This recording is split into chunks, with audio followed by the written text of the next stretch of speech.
the NATO Defense Innovation Accelerator for North Atlantic. It's much easier to say Vienna. And so for the welcoming session, I will ask Professor João Veloso, Vice Rector of the University of Aveiro for Cooperation to Society, to say a little words.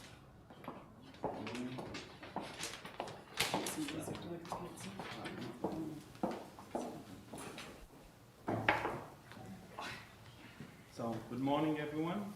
So I would like to welcome you all to the University of Aveiro.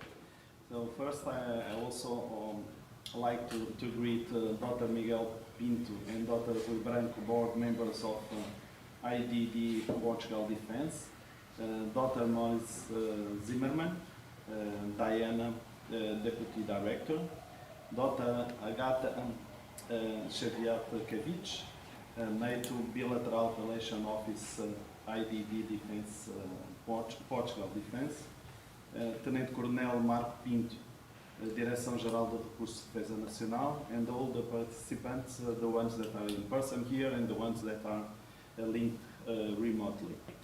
Congrats to the IDD Portugal Defense and NATO to put in place this session in order to present relevant funding opportunities and accelerated programs through the Diana and the Innovation Fund initiatives from NATO, and to promote and support a partnership based on defense technology, but I believe not only.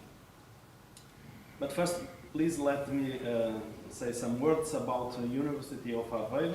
So, University of Aveiro is a young university, but has already a very rich history. It was founded in 1973, so this year we turn 50 at the end of this year, and started with only 46 students at the time studying electronic and telecommunication. From then to now it has grown in a sustainable way, and nowadays we have more than 17,000 students in bachelor, master and PhD programs. 20 research units acting in a large spectrum of field of research, all rated as very good and excellent by our National Science Foundation. And we have, in addition of professors, 500 PhD researchers distributed by the different research units. We have also a strong cooperation with companies and industry, running more than 200 research projects in innovation in collaboration with the companies. These facts strengthen our strategy of the three pillars of the university: education, research and cooperation with society. Finally, University of Aveiro shows a strong capability of developing technologies and innovation, favoring the creation of spin-offs and technology transfer to the society. So nowadays, people are facing many threats which have negative impact in many aspects of our life. Examples that affect our safety, democracy and economy are, for instance, cybercrime, wars and disinformation, among others. The development of technologies followed by an innovation process is a key factor to mitigate these threats. Portugal is growing fast in science and technology, and we observe many good examples of technology-based startups and spin-offs with a very good potential to contribute to this goal. However, the commitment of the entrepreneurs and the excellence of their ideas have some difficulty to grow in the Portuguese ecosystem, where frequently investors are afraid of assuming the risk of investment. Entrepreneurs have many good ideas, but it's not easy, as I said, in Portugal to get funds to develop these entrepreneurial ideas. So I see Diana and the Innovation Fund's initiatives from NATO a unique opportunity for entrepreneurs to develop their ideas, not only profiting from the funding opportunities, but also from the accelerated programs and from the test beds facilities make it available by these initiatives. Thank you, IDD, Portugal Defense and NATO. to consider University of Aveiro to host this session. For us, it's an honor.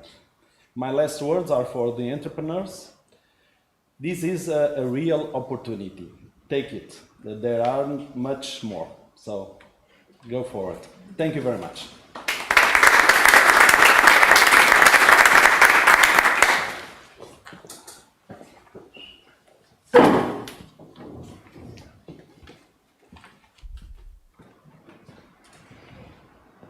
Bom dia, microfone, vou falar em português, vou fazer uma apresentação, uma intervenção muito curta. Vou começar com os agradecimentos e o primeiro é dirigido à Universidade de Aveiro, da pessoa do professor João Veloso, mas também da equipa da UACOPERA. Nós, quando ligamos a fazer esta proposta, ainda não tinha acabado de explicar e já tínhamos o sim, e portanto é importante. Portanto, quero deixar este agradecimento que é institucional, mas também é pessoal. O agradecimento ao Instituto de Telecomunicações, também. Quando pensamos em Aveiro, pensamos sempre na Universidade e no Instituto de Telecomunicações. Temos aqui dois das principais instituições de Aveiro presentes e a apoiar-nos, e isso é fundamental. Um agradecimento à Startup Portugal, que nos está a apoiar nesta divulgação, junto do ecossistema do empreendedorismo. Eu já vou falar sobre a IDD. Nós trabalhamos muito com as empresas, mas este ecossistema do empreendedorismo é um meio diferente, também bastante dinâmico. Existem estas entidades que os acompanham e que nos permitem esta facilidade de acesso. Um agradecimento especial também à DGRDN, aqui presente, vai encerrar a sessão, que são nossos parceiros no projeto Diana, e um agradecimento especial, vou fazê-lo em português, mas ao Moritz. So thank you for coming to Portugal to participate on this event. O Moritz faz parte da equipa do Diana desde o início, portanto, ajudou na definição do conceito. For how long are you working here in Diana project? For 3 years. 3 years. So he's the guy you have to ask the questions to. Sorry, vamos ter a oportunidade. Portanto, queria começar com estes agradecimentos que são importantes e, segundo, muito breve, para explicar o que é a IDD Portugal Defence. A IDD Portugal Defence é uma entidade totalmente pública, somos uma agência pública que tem várias missões e uma delas é promover o que nós chamamos de economia de defesa. Ou seja, nós procuramos maximizar o impacto sobre a economia estamos a falar de empresas, mas também centros de investigação e as universidades, das oportunidades da defesa. E a oportunidades da defesa estamos a falar quer das Forças Armadas Portuguesas, quer da participação do nosso país, quer na União Europeia, quer na NATO. E esta é precisamente uma oportunidade que decorre da nossa participação na NATO. A minha colega Agatha, mais daqui a pouco, vai fazer uma breve apresentação sobre oportunidades bastante focadas no empreendedorismo. Nós hoje vimos sobretudo com um chapéu de divulgação de oportunidades, com instrumentos que não são necessariamente os da IDD. Nós também temos aqui presente um elemento da Marinha, um elemento do Exército, que vem connosco por causa de um outro projeto. Portanto, nós somos o interface entre as Forças Armadas e não a sociedade, mas a parte da economia. E isso é bastante relevante. E temos perguntas e respostas que as pessoas vão poder colocar online, para quem está online, presencialmente, durante a sessão ou no final, para quem quiser também. Para nós é importante, é a nossa missão, trabalhar com a economia nacional e propor estas oportunidades. Obrigado. So, the floor is yours. Perfect. Moritz, do you introduce yourself? I can introduce myself, no worries. The floor is totally yours. Thank you very much. Yes. Great. Good morning, everybody. I'm very excited to be here. Thanks so much for having me. And I was told yesterday evening that we don't really know how many people will come, so I'm really happy to see all of you here. And I'm told that even more people online, so that's fantastic. My name is Moritz Zellmann. I'm the Deputy Chief of Staff of the Diana Transition Team. Now that's a very long title to say something very simple. I'm in charge of building up Diana, both as an organization within NATO, but at the same time I'm also in charge of launching Diana and launching Diana's first activities. And we've reached a really important milestone on Monday last week that I'm really excited about. I will go into all the details in the next minutes. What I would like to do today is really talk to you about Diana, this Defense Innovation Accelerator from the North Atlantic, and then I'm very, very excited to speak to you about the NATO Innovation Fund. I was with the NATO Innovation Fund until the beginning of last year, then we had to split the teams because it was just too much work. So it feels like coming back to my roots and talking to you a little bit about the opportunities that are arising from the NATO Innovation Fund. So what I would do is kind of aim to speak for 20 to 30 minutes, and then I reckon that we have like an hour reserved for this slot, so that we can have a bit of a discussion. I would also love to hear from you. What are the elements that you're working on? What are the elements that you're interested in, particularly when it comes to Diana? And really, I'm happy to go into all the details. And if you ask me so much detail that I can't answer anymore, we don't know the answer yet, I will be very open with you and just tell you we're working it out. And I would be very curious to hear what your recommendations would be and what your approaches are on Diana. So maybe let's start with Diana. Let's speak about the fund in a little bit. And I think what's important before we start all of this is to first walk you through a little bit where we're coming from. Why we're doing Diana, and why is Diana actually also a bit different from other defense innovation initiatives. So when we look at today's security space, what we realize is that, well, it's a holistic security environment. Yeah? Of course, we have traditional conflicts, but if we really look at the drivers of today's insecurities, we see factors like climate change, we see factors like food insecurity, economic instability, nefarious behavior by different actors across the world. And what we're convinced in, what we see is simply that science technology, we believe, plays a critical role in mitigating the chance of these conflicts to occur. So we really see the mission of Diana to accelerate technologies that will help us to mitigate or to minimize the chance of conflict. And if conflict occurs, then to minimize the impact of conflict.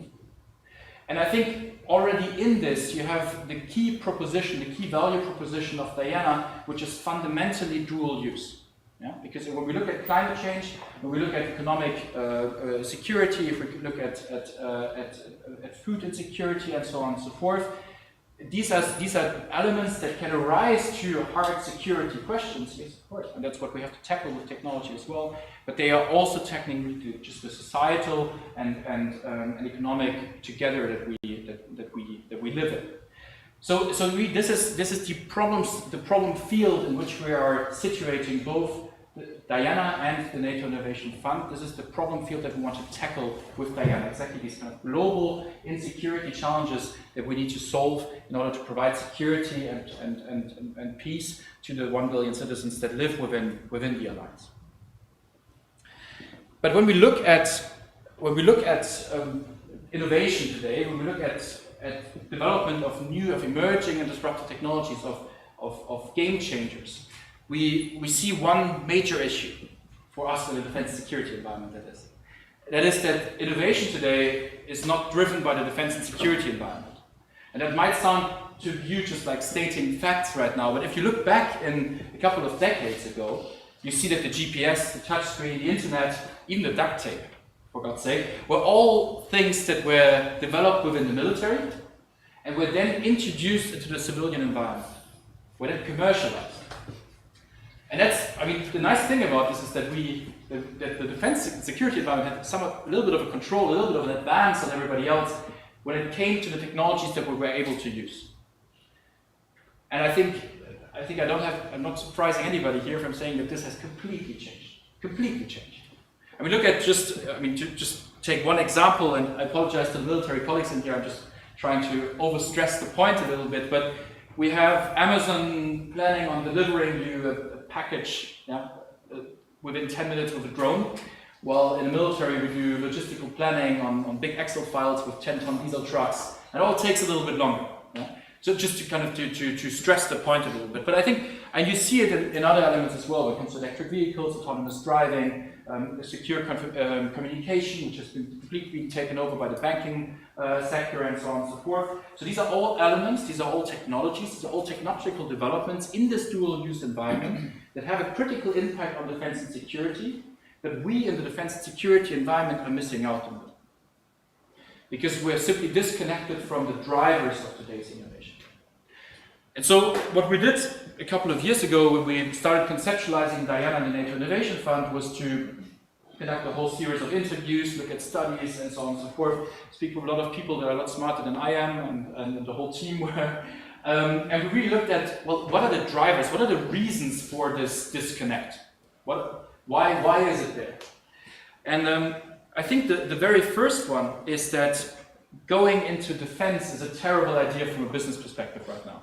Yeah? So we have a new managing director who took office in May this year. He was beforehand just advising startups. That was his day job. And he always tells me, well, the worst recommendation I could give to a startup a couple of years ago was, well, don't go into defense if you want to scale. Procurement cycles are too long. Yeah? You just look at the procurement cycles. You don't know what's going on in there. And I think here we're already getting closer to the problems. Yeah? So first of all, what does defense actually work? What are we lacking in defense and security? We're not really communicating that to the outside world. Yeah? So how are you as an innovator, as a creative mind, supposed to know, well, these are the challenges that the military is currently facing. So these are the challenges that the military is potentially putting money into. Yeah? First challenge. The second one is, well, now you have an idea. You've identified the need. You were lucky enough, you spoke to somebody that told you, hey, we have issues with secure communication, we have issues with camouflage, whatever. So you find a solution there. You have something that you think could be a solution. But who do you speak to? Again, very difficult to access the defense and security environment. Just from my own perspective, I work at NATO headquarters in Brussels. It's a massive compound outside the city. You need to go through 2 security checks to get inside. It's not the place that you just walk into and say, hey guys, I have a really great idea that I would like you guys to test out, because I believe that this could be a game changer in what you do. Another element, the third element, is that that often innovators and disruptors are not aware actually that their solutions that they're currently developing could have a potential application in the defense and security environment. Yeah? So one lesson learned I had last year, I was in San Francisco at a conference. There were some guys that were developing basically a text analysis tool to digitalize the handwriting of doctors. Yeah? So just digitalize databases, very difficult task if you've ever been to a doctor. But and basically I was there with some special operation forces from the US that said, well, this is of huge interest to us because this would help us, for example, help our operators translate text in environments that they are not familiar with the language with. So a big mismatch there as well. And then the last one really is the undercapitalization of what we call deep tech. Yeah? So it's very difficult for deep tech to attract capital out of just the well-known reasons of, well, having to build confidence in the technology, lacking of due diligence, and so on and so forth, and also just traditional investors really looking at generating quick returns. But I will come back to that in a second when I speak about the NATO Innovation Fund. And so the result of all of this really is that, well, we're missing out on, we in the defense security environment are missing out on a massive potential to work with innovators today, and at the same time, innovators today are also missing out on the opportunity to actually help us shape the security and defense environment of tomorrow.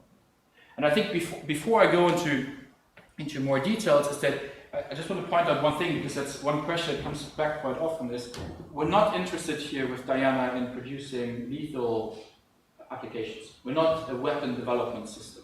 We don't want to build a new tank, we're not going to build new missiles and so on and so forth. We're really fundamentally looking in this dual use environment to address not only defense and security needs, but also global insecurity challenges. But you might have a very, very good question already right now, and that is, what the heck are you doing here? Why NATO? Yeah? Why should NATO get involved in this environment? And that's a good question, to be completely honest.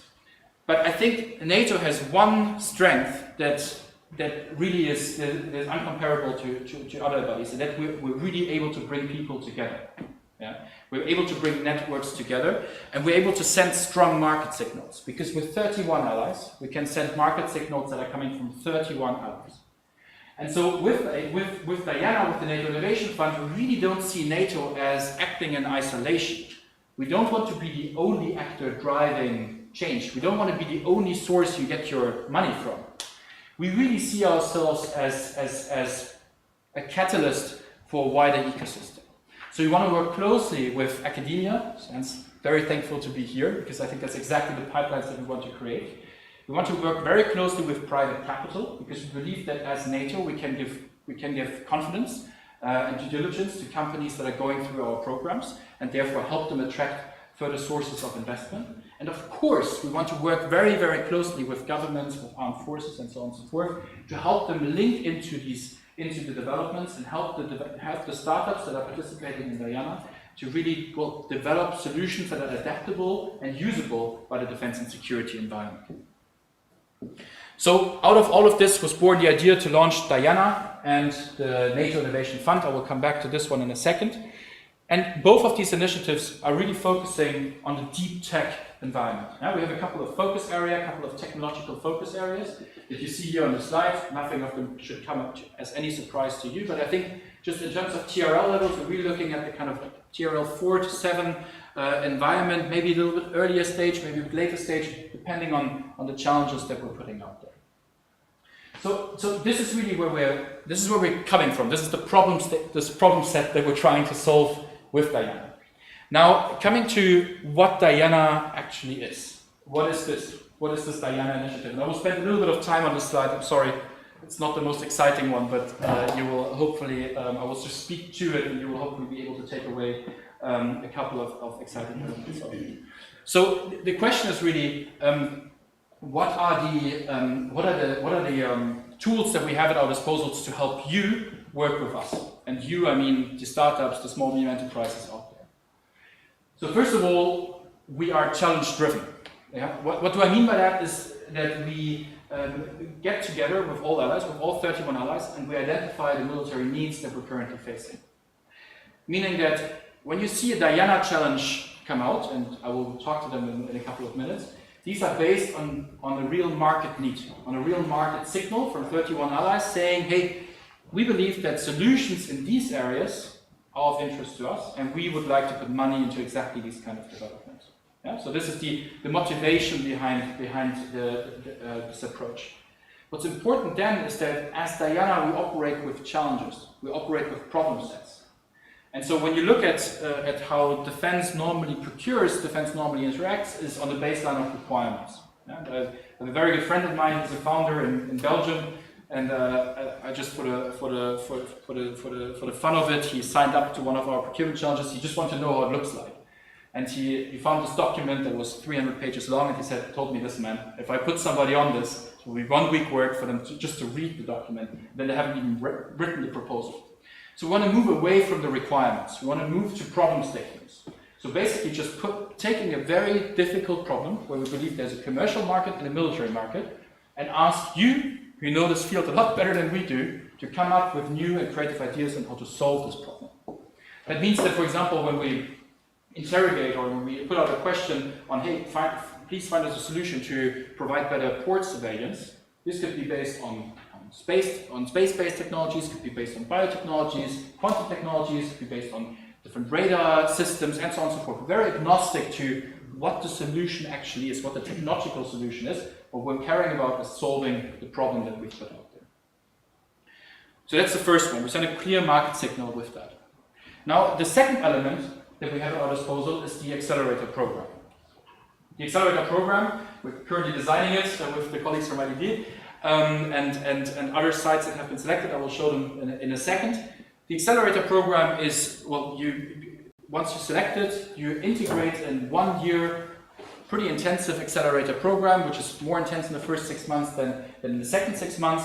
During this 1 year, you receive a grant of 100,000 to 300,000 euros, so you can get up to 400,000 euros over the year if you perform very, very well. But most importantly, during this acceleration program, what we're aiming to do is really accelerate you on the business side of things. Yeah? We want to help you to build your business, develop your business, but at the same time get an introduction to the defense and security environment. Yeah? It's absolutely critical for us that the companies coming out of Diana are successful commercially. Yeah? So at no point in time do we want to prohibit any kind of commercial growth for these companies, because what we realize is if you want to survive the procurement cycles that we currently have in defense and security, you need to have proper income streams, especially from your commercial and civilian, from your civilian side of things. But at the same time, obviously, we're a defense innovation accelerator. So there is a big part about Diana, which is about introducing you to the defense and security environment. And just on the right up here, we're talking about, for example, the need to communicate differently. Yeah? You pitch differently to a general than you pitch to an investor. Yeah? You need to understand, the procurement cycles or the procurement procedures in the defense and security environment are very different from the ones from big technology companies, for example. Yeah, so these are all sensitivities or particularities that we want to help you understand. At the same time, during this entire program, we want to put at your disposal technical experts from across the alliance. So meaning, if you want to have an expert, an operational expert that can help you adapt your technology to the needs of a particular use case, you will have access to these people. If you want to understand the procurement process of the Slovakian armed forces, for whatever reason, then you will be able to do that. Yeah? You will be able to be connected to the right experts there to really develop your business case further. The acceleration program as such, really, again, it's a dual-use acceleration program, aiming as much for commercial success of your technologies as it aims to introduce you to the defense and security environment in a very comprehensive fashion. I think one underlying element of the accelerator program and of Diana at large as well is really to create a little bit of a transatlantic link between all of you. Yeah? We want you to travel, we want you to meet other people from across the alliance, want you to create links and connections with people that you might have not talked to without this program. So really creating a little bit of a transatlantic consciousness through this program as well. But of course it's critical that you're not only able to accelerate your technological development and work with us on developing them further, but what's also critical is that you have access to testing facilities. Yeah? To verify, validate your technological developments, again, together with operational end users, with members of the armed forces that can provide you with feedback on your technological development. And here we were putting at your disposal a whole network of test centers, of over 90 test centers now, again across the entire alliance, and I will show you a map in a second of where these are located and how we've chosen them in more detail.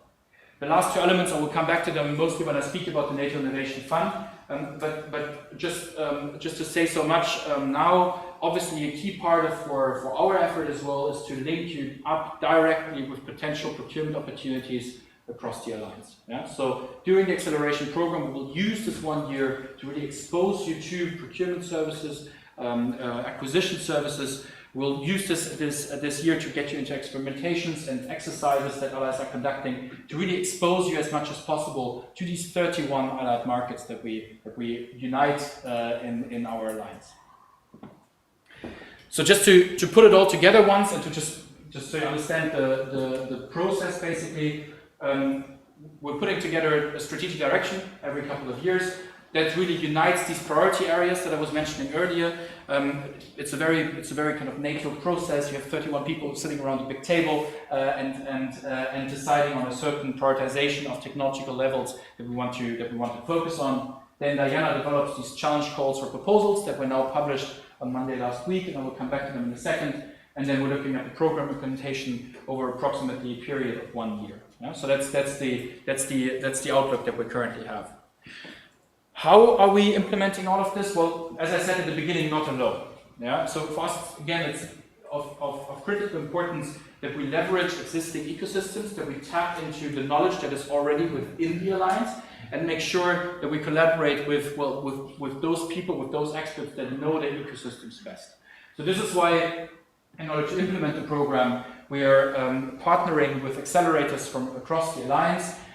We will now kick off our activities with the ones in Estonia, Copenhagen, Italy, and the United States.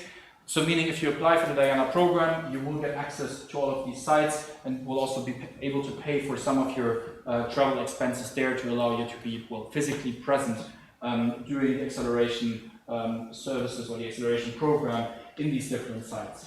I think what's important about this is that all of these sites provide easy access for all of you. Yeah? None of these sites are in a classified environment. We want Diana in general to be a public program because we want it to be an initial sensibilization and an initial touch point between NATO, between the defense and security environment and these startups with a focus on commercialization of these technologies.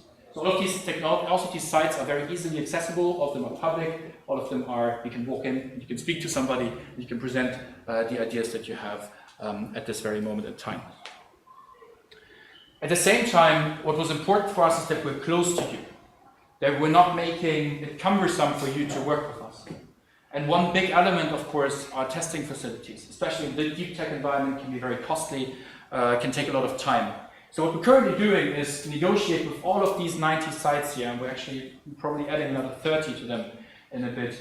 We're pre-negotiating with them certain contracts. We're pre-negotiating with them easy access for the innovators that will integrate Diana to really provide you with the opportunity to test your technologies in a very quick fashion. So the idea would be you're an innovator, you're based, for argument's sake, in Lisbon, you call up the Diana regional office and say, hey, I want to have a testing facility in the field of, I want to generate artificial waves to test my UAV, where can I go? Yeah? And so we have a database, we know exactly, okay, this is when the next testing facility will be available, we can match you very quickly with exactly these opportunities. None of the activities within Diana should take IP or equity. That's our goal. Yeah? So in all of what we do, we want to be extremely light touch. We don't want to have your IP, we don't want to take equity, we don't have any right of use. It's a very light touch program that really aims again at creating this initial collaboration, initial understanding of the defense and security environment. So what are we doing this year? You might ask. I've been asking myself this for a little while now. It's our pilot year. We're launching the first experiment really. So on Monday last week, we launched our first call for applications in 3 areas. I will go through them in a second, but just this quick disclaimer, it's a pilot program. We're launching this program. It's the first time that NATO is doing this. It's the first time for a lot of allies that they are doing it. But we have an extremely committed team. We have extremely committed partners that are keen to make this program as useful and as much of added value as possible for all of the participants. This year we're launching 3 challenges, or we have launched 3 challenges. It still feels weird to say this, so we've been working towards this for a little while. So we're launching 3 challenges in 3 fields. So in the area of sensing and surveillance, really what we want to be focusing on is sensing and surveillance in undersea coastal environments. Yeah? So this could go from monitoring maritime life to critical infrastructure protection, protection of undersea cables, or just, for example, seabed mapping of coastal zones. So that's the first challenge that we're launching. The second challenge that we have launched is in the field of energy resilience. Here we're really looking mostly at microgrid energy distribution, but also at remote and isolated energy production in disaster and post-disaster environments. So also a critical part. And then the third one is secure information sharing. I've been told that this is something that many here are very interested in. Here we're mostly looking to really break it down, and you will find more detailed descriptions of these challenges on our website. We're mostly looking at secure information sharing over open networks. Yeah? You don't want to think how many of us are using WhatsApp and other things and Signal, because there's simply no better alternative. So it's really about looking at what are the alternatives out there in which we can share information securely over open networks. These challenges are deliberately broad because, again, we're launching a pilot. We don't know how many people are going to apply. We don't know what kind of level of detail we're going to get from different startups. So they're deliberately broad, and we want to attract a broad range of companies. And if your startup, if your SME is not able to, for example, solve the entire problem, but a part of the problem, that's totally fine, and we would be happy to receive your application. So how's the application process looking like? We have now opened the call for applications last week, Monday. The call for application will now remain open through 25th of August, and now we'll have to look a little bit on the slide to not mess anything up. We'll then conduct the selection process over the month of September. So by the end of September, you should know whether you've been accepted or not. And then we have October and November to prepare you for the accelerator program, to prepare the accelerator operators for you arriving, to prepare the test centers, to sign the contracts, and for you to receive the grants. Our goal is this year to select 30 startups across 5 locations. All these 30 startups will receive a 100,000 euro grant, and then after a 6 months period of the first acceleration program, there will then be a down selection to around 3 to 6 companies, which will then receive an additional 300,000 euros. Again, no strings attached, no right of use, no IP, no equity, none of all of that.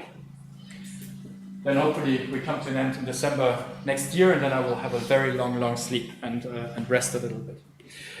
Now, I'm sure you want to apply already. I hope you want to apply already. So we have different opportunities for you to connect with us. You can follow us on LinkedIn. It's probably the easiest one.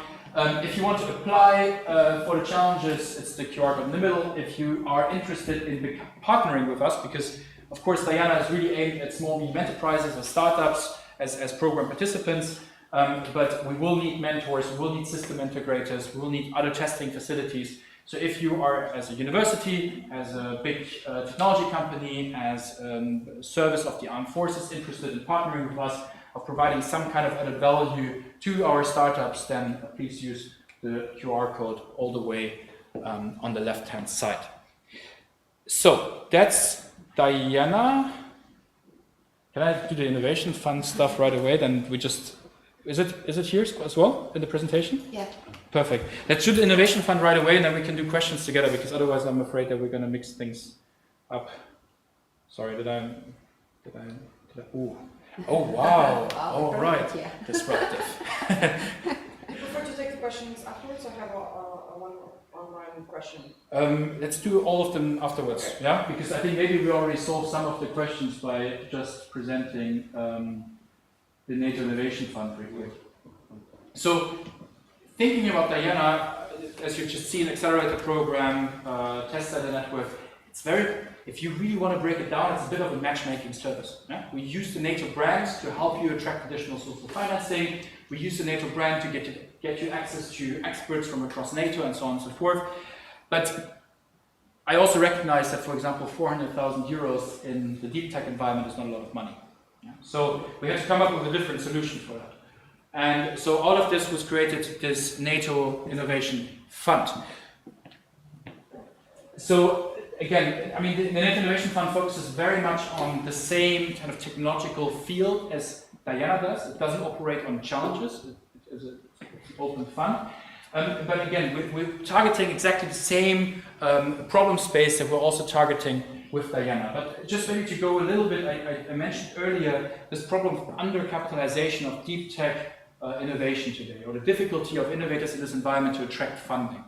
And just to dive a little bit deeper into the challenges that we see in exactly that field is, again, undercapitalization, I already mentioned it, it's just risky to invest in deep tech, but we see some other issues as well. And that's, for example, just the divide within the alliance. So last year I was in Boston. In Boston you have one building in which you have as much venture capital investment as in the entire United Kingdom. And the United Kingdom attracts as much venture capital investment as I think Germany, France, the Netherlands and one other country combined. So, and if you now take venture capital, private capital, risk capital as an indicator for driving innovation, well, you see that there's a real strategic risk here as well, because you just have a divide within the alliance on the capital distribution, capital availability of startups who are coming from other environments. Then the third element, and we talked to this, I think at large, is just this divide between the public and the private sector. But then the last element that adds to this field in particular is that, well, nefarious actors, or other actors, as we like to call them, well, they might have, they have already spotted exactly that weakness and are actively investing into companies across the alliance, which is obviously from a defense and security perspective, and also economic security perspective, supply chain security perspective, this is a real issue for us within the alliance. So, what are the opportunities? What are the advantages that we bring by creating a NATO Innovation Fund? First of all, we can, again, the same way as with Diana, we can expose you to 31 allied markets, and if everything, if stuff works out, it's going to be 32 markets soon. Another element is that we are able to provide you with patient capital. Yeah? So NATO, or in general the public sector, is not bound to the timelines of private venture capital. We need to have quick returns on investment to satisfy your shareholders. No, we can provide you longer run times for your funding and really provide you with this, with the patient capital you need in order to mature your deep tech developments. And then the last element is that through NATO we have access to a vast network of expertise. Yeah? We have, for example, the Science Technology Organization within NATO, which brings together over 6,000 scientists, which is a great help for us in order to actually conduct due diligence on the different developments. We have operational end users that can help us in identifying, well, is this something that could be used in the operational environment or not? So that's the advantage that we bring to the table. Just a quick differentiation, because it happens quite often that we mix the two things up. So Diana really is this kind of product or solution focused pipeline, whereas the Innovation Fund really focuses on providing the innovator with the funding to develop the solutions further. Again, just to quickly walk through the difference between the two. Diana is also an initiative that we do at 31, so we have 31 allies that are participating in Diana. The NATO Innovation Fund is 23, so it's a multinational initiative. It's not all of NATO that's participating in the fund. And with the NATO Innovation Fund, we're really looking at providing, well, 1 billion euros in venture capital over 15 years. It's the runtime of the fund. The investment period is roughly 7 to 8 years. And we will have a healthy mix, let's put it that way, between fund-of-fund investments, but also direct investments in companies that really provide a strategic added value to us. So what are the objectives of the NATO Innovation Fund? First of all, really want to promote allied adoption. Yeah? So again, it's a bit similar to Diana. We link up with the different allied end users, expose these technologies to the markets, and really help innovators grow their companies by leveraging also the connections they get from the defense and security environment. Another element is fostering innovation ecosystems. I mean, again, similar to Diana, what I described earlier with this mismatch within the alliance in terms of availability of risk capital. This is really something where we see both Diana and the NATO Innovation Fund come in and really help us bridge these gaps and also build up capacity across our ecosystems. But at the end, the NATO Innovation Fund is a private, it's set up as a private venture capital fund. So it's set up to make money. And again, this was important to us because we want to send market signals. We don't want the fund to make investments into certain developments for the simple sake of it being a politically good idea. Yeah? We want them to make investments, place bets, and then attract additional sources of private capital to join them and crowd in additional sources of financing for these companies to drive commercial success across the alliance. But at the end, I mean, Diana and the NATO Innovation Fund have really been conceived as an innovation engine. So we want the two of them to work together very closely. And I think one very big element here is that obviously for all companies that are going through Diana over a year, they will get exposure over a year to the NATO Innovation Fund. And what we foresee is, well, is very close collaboration between these two entities, because what would be fantastic is, for example, hey, there's a company coming out of Diana that's so good that the NATO Innovation Fund decides, hey, we want to invest in that. And if this is a pipeline that we managed to create, that could be a very interesting value proposition also to crowd in additional sources of financing, of investment, and to really de-risk these investments for all kind of private actors that are out there and looking to invest into this security defense environment. Again, there's no obligation from your side, either on Diana nor the NATO Innovation Fund, to go into defense and security. But of course, well, that's something that we're working towards. But you don't sign up, you don't oblige yourself to venture into this space in the long run. So just to finish off, the NATO Innovation Fund Commission, and I'm going to have to read this one out because I've been not on the team now for a while and did about that while I was gone, is to help secure the future for the Alliance's 1 billion citizens and boost NATO's technological edge. The NATO Innovation Fund is investing €1 billion into high-impact European deep tech. European because we have European participants in the fund itself. So that's Diana and the NATO Innovation Fund. The two of them are very new initiatives for NATO. Yeah? We're not in this business for very long. We're standing this up. It's a challenge for the organization because we need to take place in ecosystems and environments that we've usually not existed in. Yeah? A lot of people, when I get somebody asking, okay, NATO, that's cool, but what the heck are you doing here? Like, why are you here? But I hope that this presentation made clear that there's a very strong motivation from our side to work with innovators, to work with disruptors, with startups, with small new enterprises that push the boundaries of what's technologically feasible today. And in order to do that, in order for this to be successful, we want to challenge the assumptions that we've made previously in collaboration with industry, and really provide this open pipeline to all of you and help you use the NATO brand as well to help you grow your companies, scale your companies, and attract additional financing into your companies and really foster this innovation ecosystem across the alliance, which we believe is a fundamental bedrock of our security and defense posture. So thank you very much for your attention. I'm very much looking forward to questions, answers, points, suggestions, recommendations that you have. And yeah, thank you very much.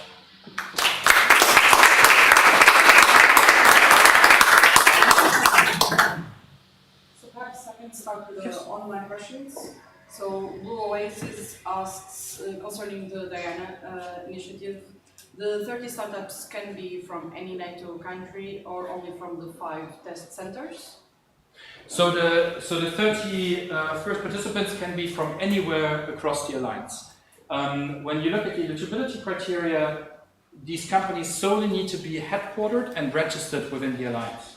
Yeah? So meaning that your company needs to be registered in an allied country, and then you can apply, and you have headquarters as well over here, and then you can apply for the NATO Innovation Fund. For Diana. The key element right now with the pilot activities is that we're focusing on startups and small medium enterprises. Of course, there can be consortia and so on and so forth, but really what we're aiming for is small medium enterprises, startups with little to no knowledge of the defense and security environment, as we believe that exactly these companies will gain the most added value, the most advantage from participation in our program. Yeah. What's exactly an SME and a startup for you? Because I've been asked that question very often, and I don't know very well how to answer.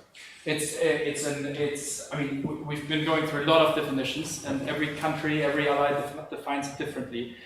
So I can't give you now, this is exactly what it is. But I think what we're looking at is early stage companies. Yeah. So I think I would leave it at that. At early stage companies, and I think there is also merit in mixing up the cohort a little bit. Yeah? So it doesn't need to be a completely uniform cohort, and we would like to have some kind of flexibility there as well to, for example, mix and mash between different companies that could learn from one another, and it could have an interesting interaction as well. I think in the future, not that I think, I know, in the future we don't want to limit Diana to startups and SMEs. Yeah? So there's a push also from our side to maybe look at researchers, maybe at later stage, bigger companies that maybe want to just launch a product in the defense and security environment and really help them develop it there. So it also depends a little bit on the challenges that we're launching. So there's another question from Jill Travis. I think goes through either of the presentations that you made. One area that didn't seem to show up is health and medical. Here I am speaking specifically about the field of medicine and other healthcare issues that military personnel face. Is there any interest? What was the name of the person? Jill Travis. Jill, that's a fantastic question. Sorry, I wanted to point out the name because that's a really good point. Actually, human health and readiness was the 4th area. And that was really the last meeting we had with us. Like, okay, let's focus on 3. Let's focus on these 3 now. But I would be very surprised, and I mean, okay, I have to say this obviously under we're very much dependent on what our board decides at the end, but I would be very surprised if we're not venturing into the field of human health and readiness next year with our programs. One element that we discussed actually on the drive over here as well, one area that we're extremely interested in is dehydration and dehydration monitoring. It's something that's becoming more and more of an issue, especially with climate change, both affecting soldiers, but also increasingly large parts of civilian populations, especially in the developing world. So this would be something that we would really like to explore and to get more into. So for instance, in the medical field, we know that there are a set of companies that control all the market in the world. And we learn that in defense area it's even worse. They have lobbies, they have contacts with government. And so do you have any tool or any idea how to protect these companies that want to go in this challenge and put a lot of efforts on this direction to protect them and to prepare them in the first phase for this very aggressive market? Yeah, that's an excellent point, and one that worries me a little bit, to be completely honest. Because I mean, I think let's put the facts on the table. If we really look at the ability to provide capabilities to the entire alliance, there's only so many companies that can actually do that. Yeah? But we're not necessarily talking, if we think that a company that comes out of Diana, that joins Diana TRL4, and after a year they're providing the entire alliance, I want to have invested in that company. That's the 1 in a million choice. So that's not going to happen. Yeah. So we need to look at bridging facilities. Yeah. At basically you getting out of the accelerator program, and then where do you go afterwards? And of course, for example, there are primes that are interested in working with these companies and concluding contracts with them on developing technologies further. But there's also this push from our side to help you build the civilian commercial business arm of your company. Because again, we realize that if you want to go into defense security, if you want to survive these procurement cycles on your own, you need to have these income streams from the civilian market as well. I think what's critical is that obviously through the acceleration program, we have 1 year or half a year to a year, depending on how well the company performs, where we can really help you in the preparation of contract negotiations. We can put at your side mentors, lawyers that can help you understand what to watch out for, what not to do, what to prioritize, and so on and so forth. So over a year-long period, 6 months to a year-long period, we can really work with the startups to prepare them for this jungle and help them survive exactly that. I think the key element with when you look at kind of the success factors or how you rate success within Diana, what we don't want to create is an environment where we have companies that are just basically going from one grant funding to the next. Yeah, we really want to help foster an ecosystem which attracts private investments, which provides a catalyst to these companies to develop the technologies further.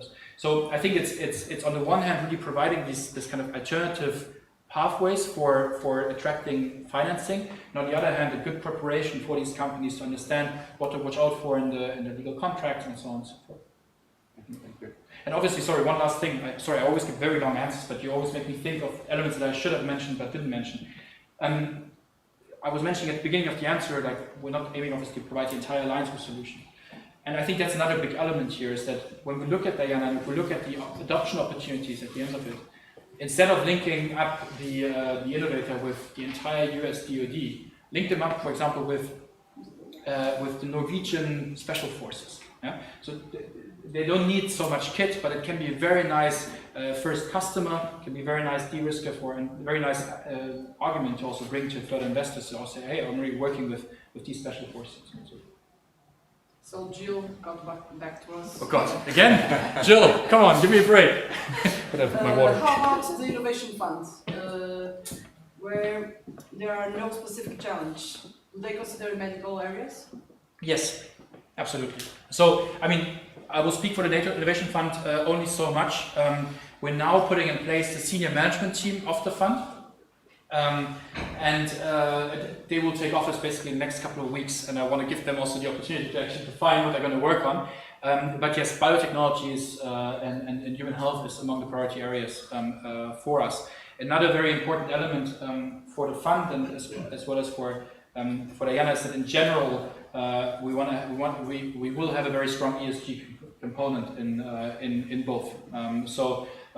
For example, in both of the fields, we want to be looking at the green transition, how to support that, and also just in general make conscious investments and support conscious development. We have some questions in the room as well. Do you want to? No? Okay, perfect. Then maybe you first, and then you. Yeah. The Data Innovation Fund directly invests into companies, if I understood correctly, right? It's accelerating investment. How companies approach the innovation fund? How does this process work? Yeah, no, so absolutely. So the fund will make fund-to-fund investments, but also direct investments in companies. Absolutely. How to approach it again? I mean, it's a bit dependent on now the senior management team that's coming into place in the next couple of weeks. So I know that the team is already working on a website, on an opportunity for you to sign up and say, hey, I'm potentially a cool company that you want to work with. So there will be opportunities there to interact. Of course, the fund will also be just working a lot with Diana to scout on like what are interesting companies that we have already done due diligence on, that we've now worked with for a year, that could be of interest for the fund to invest in. So there will be different avenues to get in touch with the fund and we'll present your solution to investments from there. Yes, please. And on the financial mechanisms, you are expecting to launch also a credit line. And regarding the NATO Innovation Fund, it will be only dual use or it can be defensive? So everything has to be dual use. That's kind of the premise of our work. Because again, we want to be looking at bringing different actors together to work in the security defense environment, and not just in the security defense environment itself. Sorry, the first part of the question was if you are on the financial mechanisms, yeah. Are you planning to launch a credit line, a specific credit? Not yet. Not yet. So with Diana, we're really looking at non-dilutive grants. Yeah. With the fund, it's equity taking. So we'll when it comes to other financial documents, mechanisms we'll have to see, but also see how we can link up to already existing mechanisms that allies already have at their disposal. So Portugal and that sort. And just one more. Yeah. On the areas you have CBRN only in Poland. It's still open to other countries to have their. Totally. So I mean, this map that I showed earlier is basically just the list of the test centers that we have at our disposal. Yeah? And we're now, I think, probably in December, we're going to add another 30 to this network. But it's also just a question of us to advance quickly enough with the different MOUs and legal agreements that you need to sign.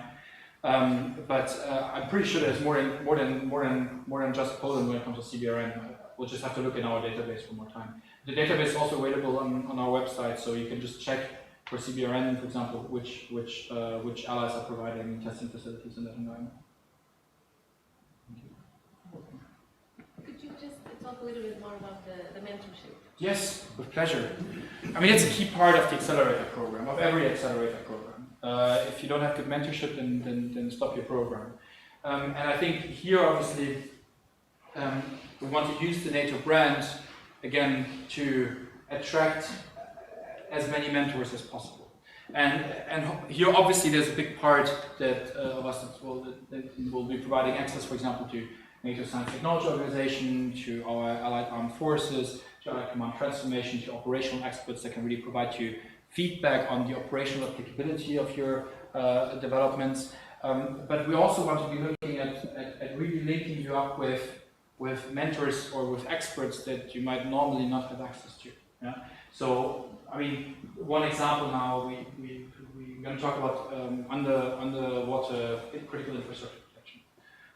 So, with leveraging the NATO brand, we have actually, on leveraging NATO networks, we have access to people that work on exactly these kind of issues in Portugal, in Germany, in France, for argument's sake. And we can link you up exactly with these experts that already work on exactly these kind of questions.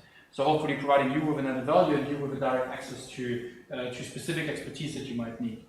And at the same time, what we want to do is provide you access also to experts that can really tell you in detail how specific arms of the military work. Yeah? So it's very different if you engage with the US DoD on a project than if you engage with the German MOD on something. So also here providing you with people that can help you navigate exactly this kind of environment, and providing you with experts that can help you, will steer you also in the right direction. But at the same time, I mean, we have the whole kind of defense and security environment, but I'm also quite confident that just with the simple virtue of Diana being a NATO program and NATO being quite popular at the moment, also be able to attract actually a lot of pretty high-ranking business people or very well-established academics to work together with us to provide mentorship services to our startups. So that's a very big element. And we're going to be working on establishing exactly this mentor pool now in the second half of the year. So also there, if you know of people that could be of interest there, please alert them to that and let them know to apply and work with us on providing the best possible experience to the startups in our cohort. Is NATO Innovation Fund consider also the combination with other funds, for instance, VCs? Or Yes, absolutely. So again, as Diana, the NATO Innovation Fund is we're not aiming to operate in isolation. Yeah? So it's very much, with both initiatives, we want to be in this business of crowding in additional sources of investments. And so this means that that's also where the dual use focus is coming from. What is really important dual use aspect is coming from, because this is the premise on which we attract these other actors. So again, I mean, if the NATO Innovation Fund will co-invest with others, the Diana aims to attract and to crowd in further investments. So it's very much on the kind of baseline of our working assumption.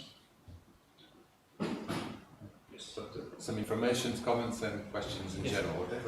Portugal is a subscriber of the NATO Innovation Fund, so it will be applicable here in Portugal, so Portugal will be able to apply.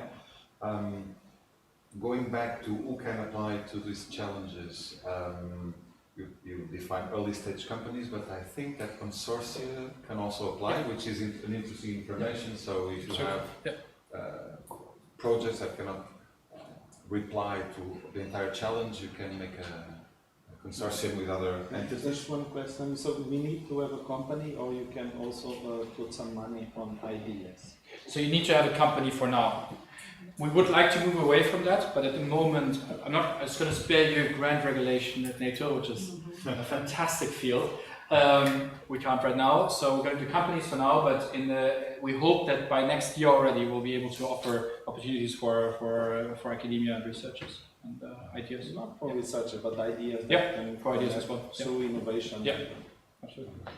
The application process is fairly simple. It's like a Yes. couple of pages that you have to write your idea, what's your purpose, etc. So it's really worth having a look at it. But now it's a question. So let's imagine an entity, a startup that is incubated here in Aveiro, and they want to apply. They will have to select a site, an accelerator site, which will not be in Portugal because ours is not operational yet. Let's imagine it's Italy. Yes. How do you combine this double incubation effort? No, sure. Maybe walk you through really quick the application process, and then I come to that point. So indeed, the applications are open now. They're quite simple. It's a 4-page proposal and a quad chart. That's it. You send that in. I've created now accounts in the test period. I think I have 50 or 150 accounts now. So if you need one, I can give you one of mine.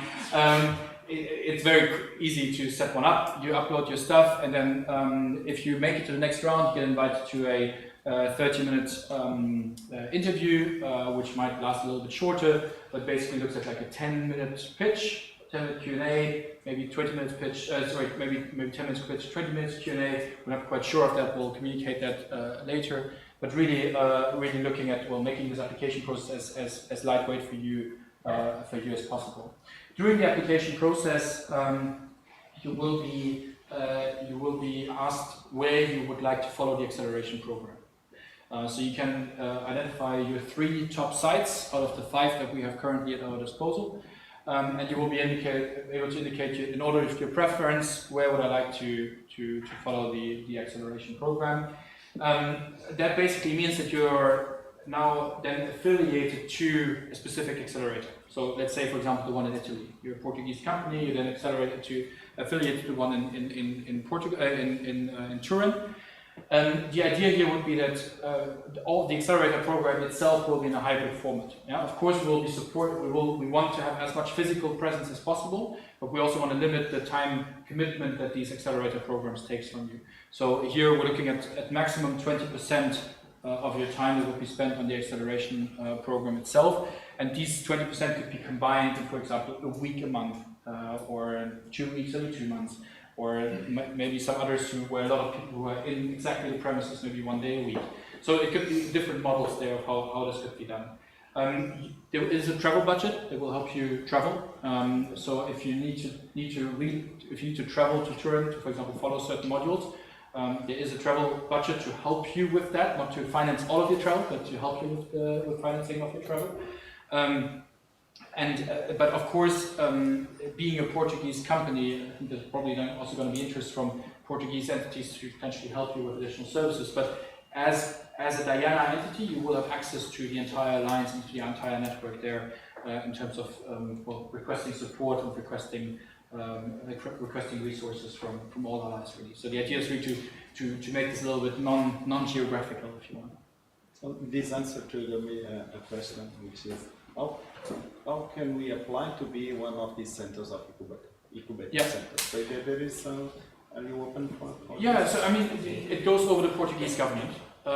So it goes over the Portuguese MOD, and the Portuguese MOD then puts you forward, and our board looks at the proposal and then accepts it or doesn't accept it. But it's a pretty straightforward process. Any last questions, please? Yes, I have a question.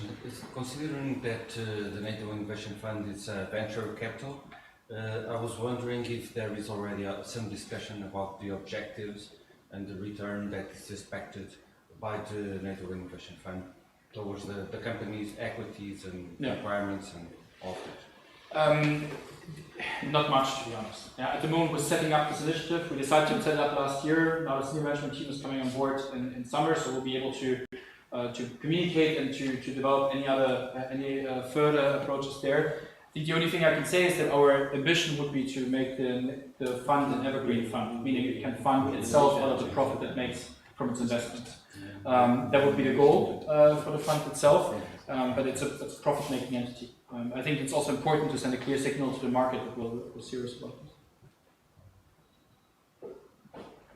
Well, we're also saying that this is a pilot phase, so we have 3 challenges this year, but next year you will have 5 to 6. 5 to 6 at least, so then it will be 10 per year, so 5, 6 each semester. Yep. Which is absolutely. So that's the goal. Areas, yes. That's the goal for the long run. But again, we're in the pilot phase right now, so it's all a little bit. Hopefully we can do the same thing next year again, and I will be able to tell you from our great experience from implementing the program. But right now we're experimenting, we're learning, and would love to learn together with you, the applicants, with you, the ecosystem, on how to make this the most useful program possible. Great. Yeah. From a more technical point of view, do you place sustainability as a hot topic to whatever the range of the call? Is it important for you? Sustainability? Yes, absolutely. Yeah. You approach it more sustainable? Yeah, absolutely. No, that's critical. I mean, the military can't be the only actor that uses oil in a couple of years, so we'll need to find other ways there. So no, sustainability, in general, all kind of technologies that help us bridge the green transition are important for us. And in general, I mean, as I said, the fund will be investing under the ESG, will be registered in the ESG fund. So. Any last questions? Something online? Jill? It's quiet. No, we have one. Yeah? So from the Oasis, will startups or CMEs be competing with consortia of companies or other institutions at this stage? No. No. So really, as applicants, you will be, well, I mean, consortia of different startups and early stage companies. Yeah. But I think what's important here what's important for me to underline is that Diana is for early stage companies, and that means that if you're an early and it's about providing added value to early stage companies. If you're an early stage company that's already partnering with Boeing or with Airbus or with Northrop Grumman, you probably don't need Diana, to be completely frank with you. Yeah, you have access to the expertise, you have access to testing facilities, you have access to funding and so on and so forth. So for us, it's also a question: what are the startups where we actually provide added value in providing our support? Jill sends a smile. Yeah? Thanks, Jill. Perfect. Any last questions? Feel free to reach out anytime. I'm sometimes a bit slow on LinkedIn, but if you reach out to our Diana page, we have a team that works on answering questions there. So please feel free to be in touch with any question you might have. We have a lot of information on our website. We just updated the whole thing. There's a big FAQ section as well, where a lot of the questions, especially comes to eligibility and so on and so forth, and the selection process are described there. There's also more information to the accelerator program that we're currently developing, also with our Portuguese partners. And very much looking forward to potentially seeing you in Diana. And thanks a lot for your attention and for the interest. And hope to see you in one of our acceleration sites. Thanks a lot. Thank you.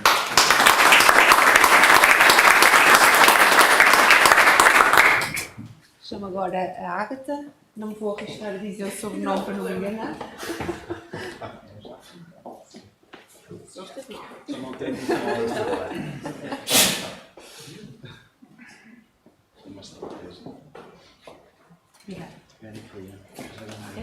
Thank you, Marit, for this presentation. I really hope you managed to get all of your questions in order. And if you have any questions, please reach out to IDD. We will try to answer them or to put them out to the Diana team to answer them for you.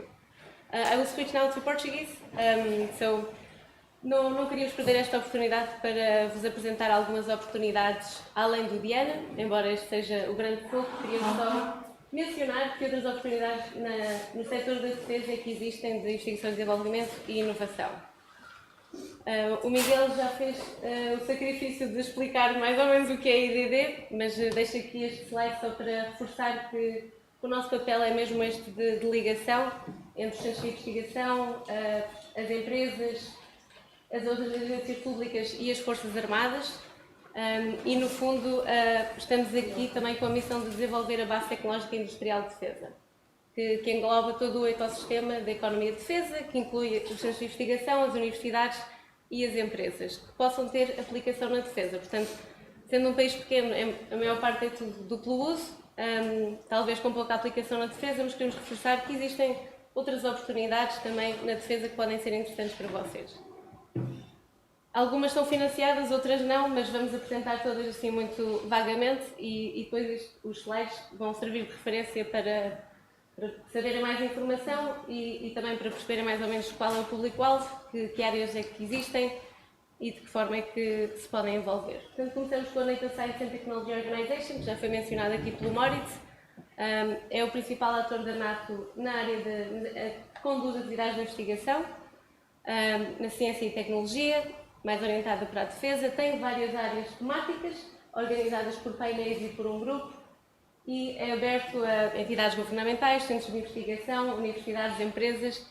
A ressalva é que não há financiamento, por isso a participação acaba por ser muito à base de universidades e centros de investigação, mas eles tratam sobre assuntos já de um TRL mais baixo, que depois ajuda também a conhecerem outras empresas com as quais podem criar parceria para outros projetos.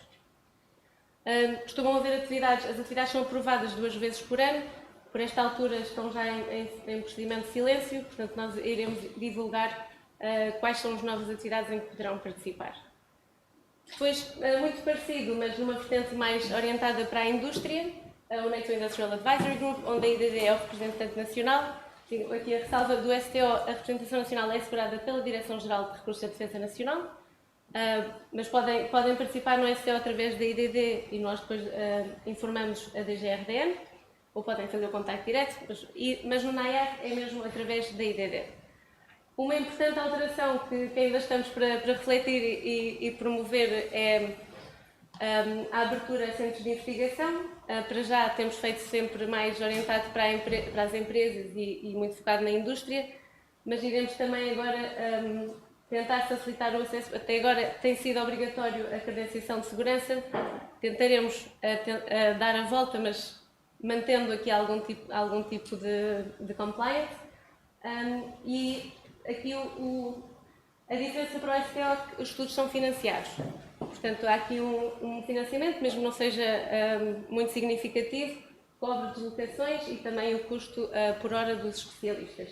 Tem várias áreas temáticas, são definidas pelos grupos de armamento da NATO, mas tem algumas que são bastante interessantes e o Instituto de Telecomunicações, inclusive, participa pelo menos num estudo.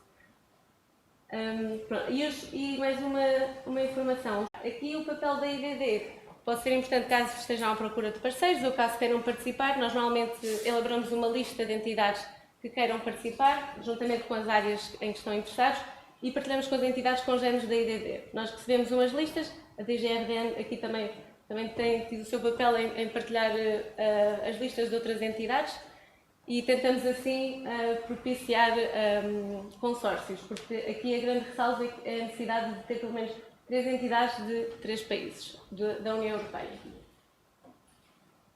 Depois existem os CAPTECs, que está de certa forma ligado também ao Fundo Europeu de Defesa, na parte de definição de áreas de investigação. Tem também ali as áreas temáticas, nas quais em cada uma existe um representante nacional que também faz a ligação com a DGRDR. Há a possibilidade de entidades, centros de investigação e indústria participarem.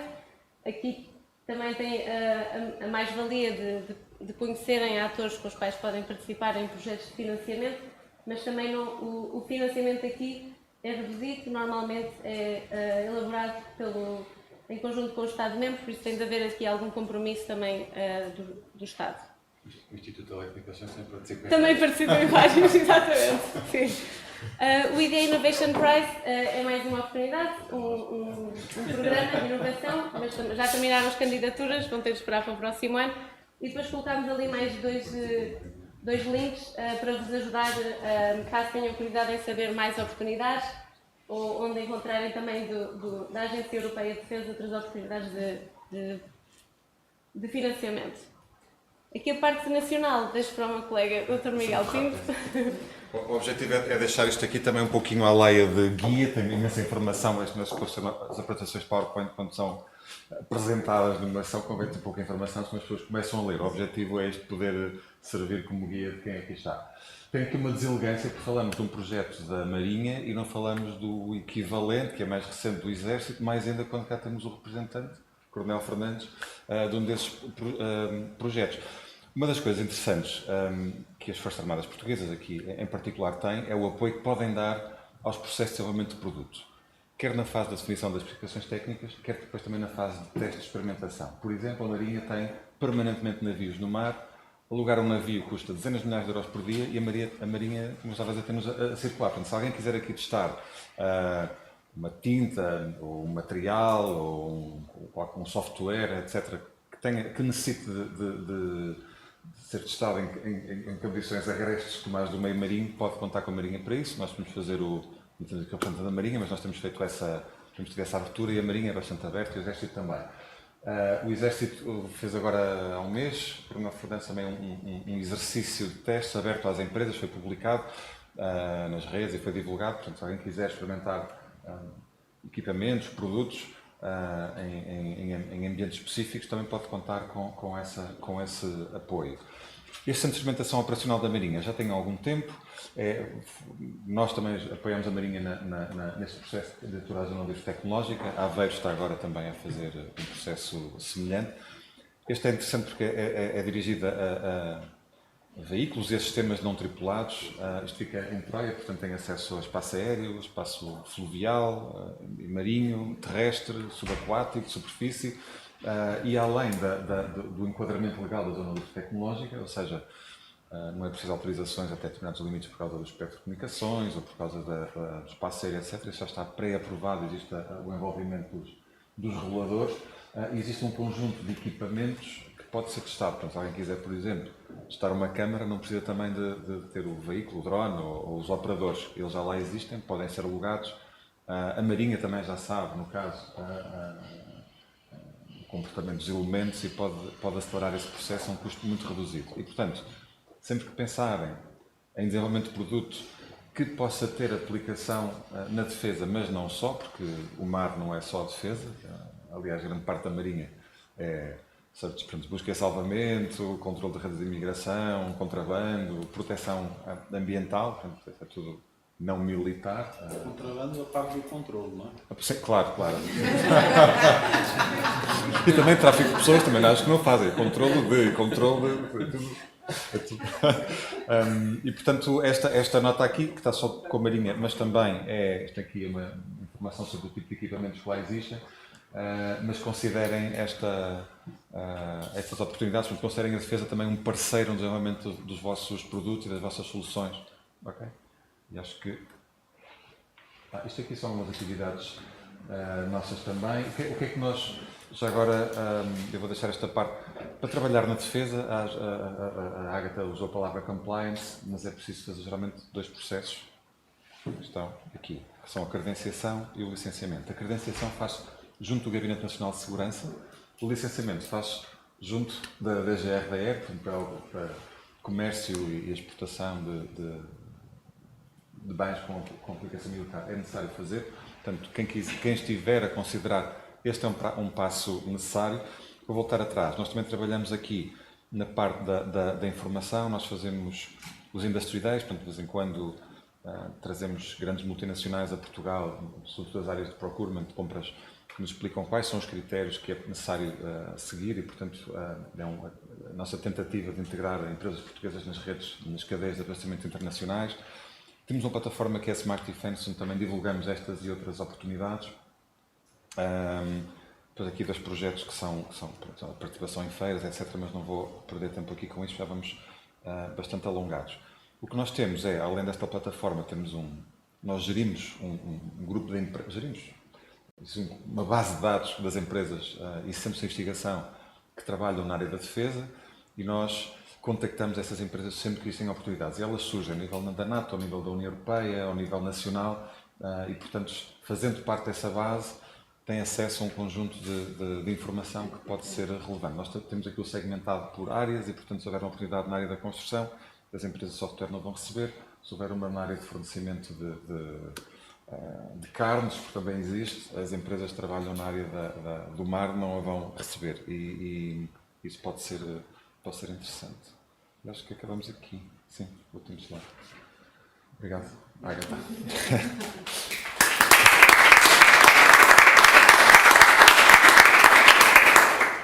Se não houver perguntas, passava a palavra ao Tenente-Coronel Marco Pinto, da Direção-Geral de Recursos de Defesa Nacional. Presente. Paulo. Obrigado.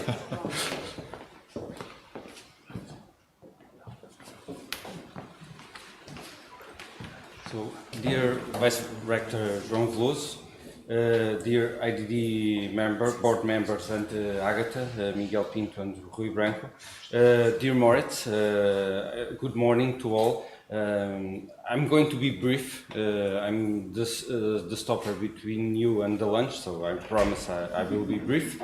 So, first of all, I would like to take the opportunity to share a few words and thoughts about Defence Innovation Accelerator Network for the North Atlantic, the DIANA initiative. And now I'm going to move back to Portuguese. I'm Marco Pinto.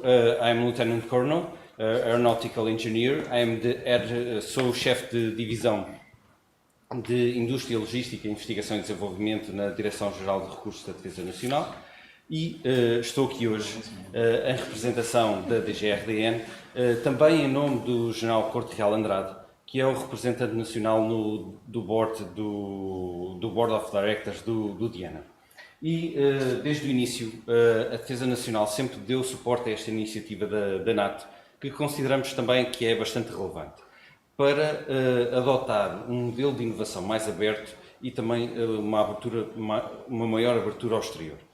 E, decorrente da candidatura nacional, foram aprovados para integrar o DIANA um acelerador, que já foi referido, o Arsenal do Alfeite, e um centro de testes, mas já foi referido, que é o Centro de Experimentação Operacional da Marinha, que oferece capacidades de teste em inteligência artificial, dados, sistemas autónomos e novos materiais. É claro que isto foi a candidatura inicial numa primeira fase, mas estamos abertos, se houver interesse para outras candidaturas, de integrar no DIANA numa próxima fase. Eu vou levar isso comigo, esse interesse, que é para também abrirmos expressões de interesse para centros de testes e aceleradores em Portugal. Além do DIANA, Portugal também aderiu ao NATO Innovation Fund, que pretende ser um instrumento de venture capital para reforçar depois o apoio às empresas após passarem o programa de aceleração do DIANA. Este fundo vai ter um capital, que também já foi aqui referido, 1.000 milhões de euros e que também conta com a contribuição nacional. Hoje também já debatemos várias informações sobre os desafios, os calendários, e eu gostaria de reforçar que os desafios fecham no final de agosto. Portanto, para proporem as vossas candidaturas, ainda é possível também nomear peritos para depois a avaliação das candidaturas. Isso tem de ser, as expressões de interesse têm de ser apontadas, pode ser através da IDD ou para a DGRDN. E depois as candidaturas serão avaliadas entre agosto e setembro. São selecionados 30 empresas, 10 por desafio, e cada uma irá receber 100.000 euros. Depois vão ser aceleradas por um período de 6 meses e depois haverá uma segunda fase, onde haverá uma seleção posterior, entre 9 a 18 empresas, 3 a 6 por desafio, por mais 6 meses de aceleração. E também, como aqui também já foi referido, o programa de aceleração irá decorrer nos 4 ou 5 aceleradores que foram escolhidos, em Tallinn, Turim, Copenhaga e Estados Unidos, ainda no local a definir. E depois, este ano de aceleração, é expectável que as empresas que forem selecionadas passem para uma fase de investimento através do NIF, do qual Portugal também financia. E eu acho que seria muito interessante ter empresas nacionais que conseguissem passar por este programa de aceleração e depois conseguissem chegar à fase do NIF. Portanto, temos aqui vários recursos, esperemos que esta sessão de informação tenha sido útil. Também a informação que é disponibilizada pela IDD no seu site. No site, no portal da Defesa, do Ministério da Defesa, também temos informação específica sobre o Diana. Além disso, o portal do Diana, o web portal, the Internet Page of Diana, também tem o comunicado e todos os desafios, e também é onde é possível submeter as candidaturas. Apesar de ter sido referida a necessidade do licenciamento para as empresas, tendo em conta que o programa Diana já tem considerações relativas a due diligence e outras preocupações nesta matéria, para as candidaturas que vão ser feitas pelas empresas ao Diana, não é necessário passarem pelo licenciamento. Nós depois, a DGRDM também irá prestar um esclarecimento sobre isso e depois iremos comunicar. Portanto, a DGRDN, enquanto entidade que representa Portugal na iniciativa do Diana, está disponível para prestar qualquer esclarecimento, também em articulação com o IDD, e estamos investidos em promover a inovação na defesa. Moritz already made several good points and raised the awareness what is the value of participation in NATO initiatives, especially Diana. Por último, lanço o repto para para fazerem as vossas candidaturas ao Diana. Espero que tenha sido útil. Da minha parte, obrigado, thank you and goodbye.